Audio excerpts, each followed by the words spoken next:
Bem, vamos começar o programa de hoje conversando com o conselheiro do Tribunal de Contas do Estado, Nelson Chaves, que também é engenheiro civil e sanitarista. E hoje ele estará na posição justamente de engenheiro sanitarista. Boa noite, conselheiro. Boa noite, Mauro. Uma alegria estar no teu programa de novo. Boa noite a todos os teus espectadores. Tá. Bem, nós estamos passando por toda essa situação sanitária, de dificuldade sanitária. A sua experiência é muito grande nesta área e nós precisamos saber a sua opinião específica sobre as medidas até então tomadas. Do ponto de vista médico, sem dúvida, nós todos temos que aprovar a diretriz que está estabelecida pela Organização Mundial da Saúde, pelo Ministério da Saúde e pela Secretaria de Saúde do Estado. A nossa proposta, e você tem acompanhado, é no sentido da instalação de lavatórios públicos para a lavagem das mãos com sabão, que é o primeiro passo que todos falam no sentido da higienização. É a primeira medida que se pode tomar. Então, quando se tem, por exemplo, população muito aglomerada, parada de ônibus e saídas de supermercado, de feira, enfim, onde houver muito ajuntamento humano, é importante, nos abrigos, inclusive, né? Nós temos muita gente num determinado instante reunida, é importante que nós tenhamos esse serviço à disposição de todos, de uma maneira, posso até dizer, abusiva. Muitas pias, muita água, muito sabão. Esse é um ponto. Você acredita que ainda daria tempo de instalar isso tudo agora? Sim, sem dúvida. Por quê? Porque você vê que a grande preocupação das autoridades também se acentua no momento em que aquelas populações residentes nas periferias, nas favelas, muitas vezes, sem o benefício mínimo da água potável. Então, essa população, além da dificuldade do isolamento que está se fazendo, isolamento social, isso é muito fácil fazer, mas quando nós temos as habitações com condições para que isso se pratique. Quando nós vamos para as periferias, para as áreas suburbanas, por exemplo, as áreas de favelas, vamos dizer assim, nós temos uma habitação com um reduzido número de metros quadrados com muita gente. Já é uma dificuldade. Então, o uso da máscara, ótimo, não há dúvida alguma. E aquelas pessoas que ainda têm dificuldade de ter a água. Nós estamos, Mauro, numa emergência. Então, no momento tradicional, que nós deveríamos ter e não temos ainda no Brasil, a universalização do abastecimento de água. Veja que na Grande Belém, provavelmente, quase 150 mil pessoas não têm água potável pela rede pública.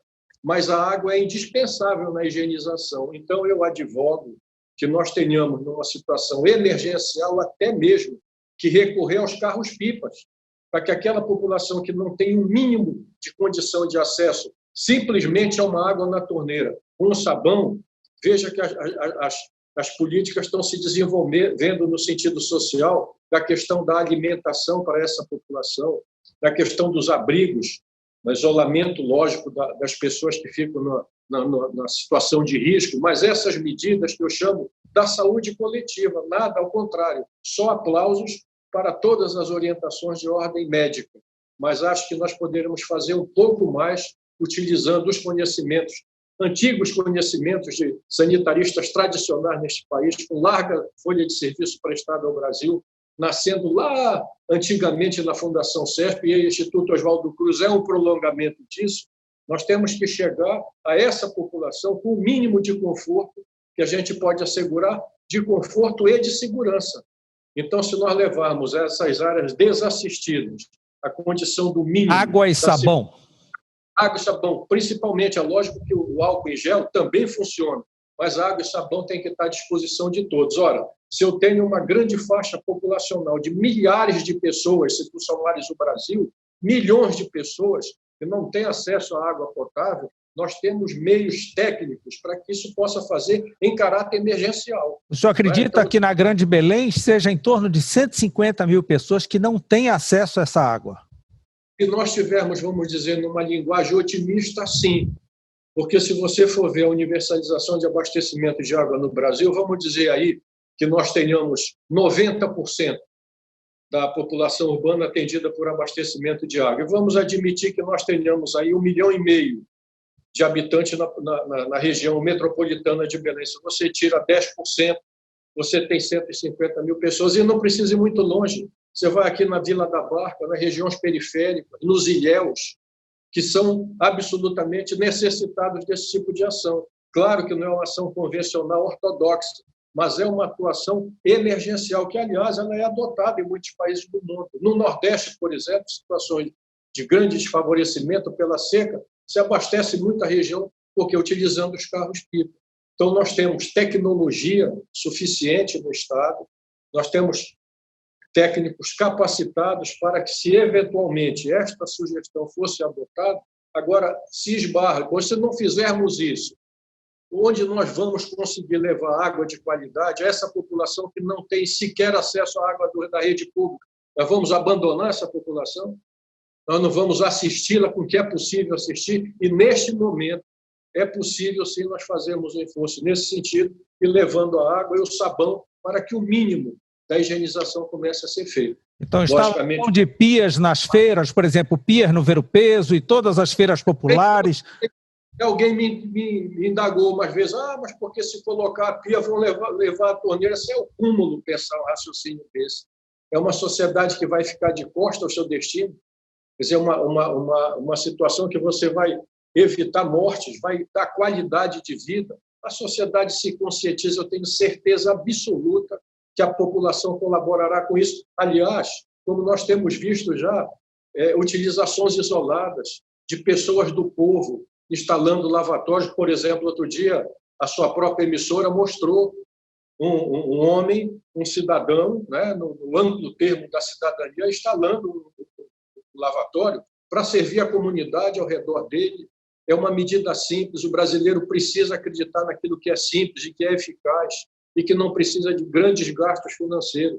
Então, se nós montarmos, na realidade, um programa chamando os técnicos do governo, e há tantos técnicos qualificados na área pública. Pode instalar, doutor Nelson, torneiras públicas assim, chegar A torneira pública foi uma utilização lá da Fundação SESP, quando você tinha, por exemplo, a rede pública, mas não tinha dinheiro para chegar com essa água em toda a extensão da cidade. Ali se instalava a torneira pública como nas sedes municipais. Então, a tecnologia que nós temos tantos colegas sanitaristas, engenheiros, médicos, todas as pessoas da área de saúde colaborando com as ideias que surgem, porque na crise é que as ideias aparecem. Quando a gente está atuando, digamos, numa plena normalidade, as coisas vão fluindo. Quando surge a emergência, é necessário que não mas várias cabeças reunidas possam obter o melhor caminho.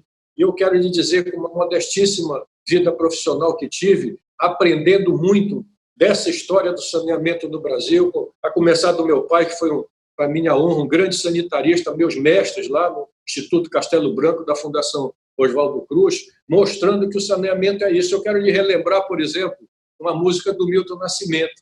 Ele dizia: a gente vai aonde o povo está. A saúde pública é assim, a gente tem que ir aonde o povo está.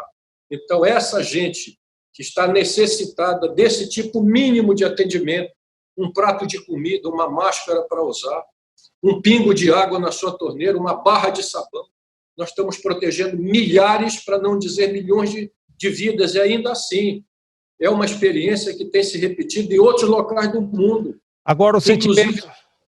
em prefeituras no interior de São Paulo, doutor de Nelson, maneira que contra amparo técnico e, eventualmente, linhas divergentes que achem que não seja uma providência, tem, logicamente, eu acho que surge a boa ideia da divergência. Agora, essa população precisa ser assistida de uma forma ou de outra, mas tem que ser prioritariamente assistida. O sentimento de solidariedade tem crescido muito com a situação, cada vez mais grave, a gente tem visto muita solidariedade.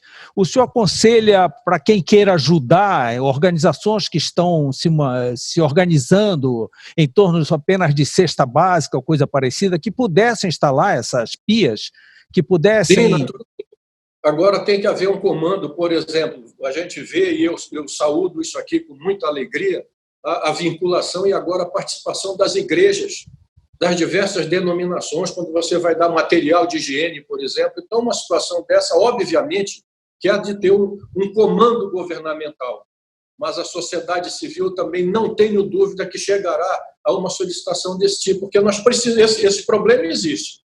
A gente vai e acompanha a televisão, na sua, por exemplo, né, na RBA, aquelas imagens das barcas de Niterói, que a gente não consegue deixar de ter aglomeração. Então, esse mínimo conforto nas pessoas que ainda estão circulando, defendendo a saúde de todos nós, a sua, a minha, o pessoal da área médica todo, e o pessoal que faz os entregadores de alimento, né? E colocando uma mínima condição de funcionamento da cidade, essa turma precisa ser defendida, ela precisa ser olhada. E aquela turma que fica na periferia mais desassistida dos serviços públicos, é preciso que se faça alguma coisa. Ou então, se não adotarmos esse tipo de procedimento, sim, a água não chega, eles estão lá desassistidos e nós vamos todos ficar de braços cruzados. Não se tem, talvez, a equação definida, mas tenho certeza que a soma das ideias, da participação, a criatividade de tantas pessoas que poderão, nesse sentido, colaborar, eu tenho certeza que seria uma maneira correta, sem demagogia, sem populismo, de chegar e levar o mínimo conforto àqueles que estão precisando de nós neste momento. Doutor Nelson Chaves, muito obrigado por essa contribuição. Tomara que esta sugestão seja acatada por muitos, pelos governantes, pela iniciativa privada que está tentando ajudar de alguma forma e que se torne realidade logo. Nós temos que resolver logo essa situação. Muito obrigado pela sua contribuição, muito obrigado por essa entrevista. Eu que agradeço muito, e como é uma proposta mínima do ponto de vista material, era aquilo que eu queria dizer, Mauro. Ao menos que se tente, para dizer que não serve. Porque isso aqui não demanda grandes recursos. A instalação dos lavatórios públicos, né? Claro que no caso da eventualidade da utilização dos carros-pipas, há de ter uma programação, mas que também se pode fazer em curto prazo. E eu tenho certeza absoluta de que nós teríamos resultados altamente positivos para essa solução. Muito obrigado, uma boa noite a todos os seus espectadores e, mais uma vez, muito grato pelo prestígio de estar no seu programa. Obrigado, doutor Nelson. Até lá. Bem, nós vamos conversar agora com o advogado Paulo Bentes, que foi a primeira pessoa notificada em Belém com a Covid-19. E, na época, criou toda uma celeuma, todo um detalhe em torno, era o primeiro caso, e assim por diante, todo mundo queria saber com quem tinha acontecido. Hoje, recuperado, bem, ele tem a oportunidade de passar para nós a experiência dele nesse período. Paulo, é um prazer poder conversar com você. Está tudo em ordem? Graças a Deus, Mauro, tudo bem. Onde você imagina que tenha sido infectado? Bem, a maior probabilidade é que eu tenha contraído no Rio de Janeiro, para onde eu fiz uma viagem logo após o Carnaval, apesar de que eu fiz conexão tanto na ida quanto na volta no aeroporto de Brasília. Então tem uma pequena possibilidade de ter ocorrido também ali no aeroporto de Brasília por algumas horas que eu tenha passado, mas a maior probabilidade é em função dessa viagem para o Rio de Janeiro, então que tenha ocorrido lá. E quando apareceram os sintomas, como é que aconteceu? Bem, eu retornei de viagem lá dia 2 de março, cheguei em Belém e tive no dia 8 os primeiros sintomas, na verdade uma febre de 38 graus, né? E ali eu procurei o pronto atendimento da Unimed e lá fui medicado para a garganta com antibiótico, por sinal azitromicina. E então, no meu laudo consta como primeiro sintoma ocorrido no dia 8 de março. Fizeram logo o teste da Covid? Não, nessa data eu só tive esse episódio de febre de 38, né? Iniciei imediatamente o antibiótico e não tive mais febre. E lá não fizeram ainda o exame para Covid. Enfim, não sei se já estava sendo aplicado naquela época, mas não, no dia 8 de março eu não fiz o exame ainda para Covid. Sim, e depois desse problema na garganta, coisa e tal, da febre, passou tudo? Com o antibiótico a febre passou, né? Aí eu segui os 5 dias do antibiótico e no último dia, que já foi no dia 12, eu procurei novamente o pronto atendimento e aí foi lá que já me isolaram, já fizeram a coleta para o Covid-19, né? E também para H1N1, já iniciei inclusive o Tamiflu, que é para H1N1 especificamente, né? E já iniciei também medicamentos para o pulmão. Então, foi no dia 12 que eu retornei à Unimed e já notificaram como caso suspeito e já fizeram o procedimento de coleta, isolamento e medicação. E quando veio a confirmação, Paulo? O exame, a coleta que eu fiz, eles detectam vários vírus, né? Então, no dia 16 saiu negativo para H1N1, né? Tá dando muito H1N1, né? É verdade. E dia 16 eu recebi negativo para H1N1, aí suspendi a medicação do H1N1, né? No dia 17 saiu negativo para outros vírus respiratórios que também são pesquisados naquela coleta do exame. E no dia 18 foi quando saiu positivo para o Covid-19. Inclusive, naquele momento ali do dia 18, já à tarde, eu já tinha, inclusive, recebido alta hospitalar. E aí você ficou em quarentena em casa? Isso, eu fiquei em isolamento domiciliar, né, dentro do meu quarto, porta fechada, para justamente evitar passar para os meus familiares, né? Agora, Paulo, desde o primeiro sintoma até sair o resultado, você conviveu normalmente com a sua família. A sua família teve algum problema? Seus filhos, sua esposa? Do primeiro sintoma lá no dia 8, não havia suspeita, né? Convivi normalmente com eles. Minha esposa fez o exame, graças a Deus negativo. A minha filha fez o exame também, graças a Deus negativo. E o meu filho não chegou a fazer o exame porque ele não teve absolutamente nenhum sintoma. E aí não foi necessário fazer o exame, né? Mas ninguém com quem eu tive contato, graças a Deus, teve nem sintomas e nem exame positivo. Durante esse seu isolamento, teve algum agravante? Você teve problema respiratório, dores no corpo, coisa assim? Não. Como sintoma mesmo, eu só tive lá no dia 8 essa febre de 38 graus, foi um único episódio, que cessou quando eu iniciei o antibiótico, né? E do dia 12 em diante, quando eu já passei a ter o isolamento hospitalar, eu também não tive sintomas graves, né? Mas eu fiz a medicação para o pulmão, não senti falta de ar em momento nenhum. Inclusive a minha internação hospitalar ela foi meio preventiva, né? Uma medida de precaução, né? Mas em momento nenhum, graças a Deus, eu tive falta de ar, dificuldade para respirar. Foram sintomas leves. Que bom, Paulo. Foi uma fogueira pulada, né? Agora, como é que foi a repercussão? Eu soube que houve alguma repercussão no prédio que você mora, coisa assim. Como foi o primeiro caso, né? Houve aquele pânico, né? Ilegalmente, não se sabe aonde ainda, eu espero que a polícia consiga descobrir, criminalmente divulgaram os meus dados pessoais, né? E isso só aumentou o pânico, e surgiram, sim, algumas situações de discriminação, né, de bullying.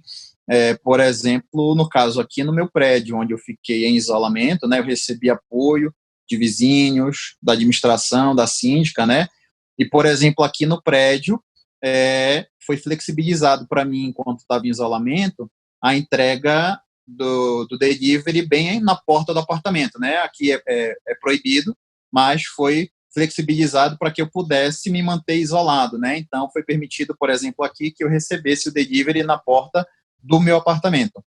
E aí o entregador deixava, e aí sem contato, depois eu pegava a comida, né?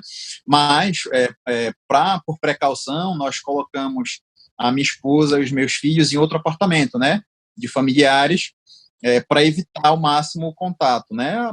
E aí lá, sim, eles tiveram problema. O síndico, por inúmeras vezes, constrangeu, discriminou, né? Mandou recado de que não poderiam circular, de que eram obrigados a fazer o exame. Enfim, então lá foi uma situação de problema específica. Mas a divulgação das minhas redes sociais, que não são públicas, né? Tiraram fotos minhas, da minha família, dos meus filhos.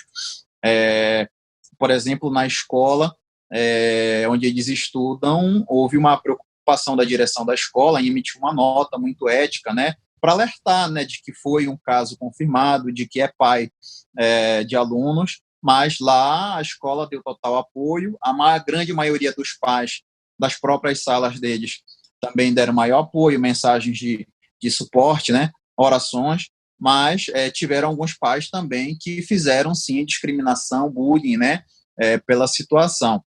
E com a divulgação dessas imagens, tiveram nas redes sociais aí inúmeras, inclusive vários fake news, né, dizendo que eu andei pela cidade contaminado, e que eu estive em farmácia, que isolaram farmácia, e que eu estive em outras cidades, e aquelas cidades lá teve uma repercussão também grande, enfim, tudo mensagens falsas, né, que só contribuem para aumentar o pânico, contribuíram para aumentar o pânico da população naquele momento, né? Como é que você está se sentindo agora?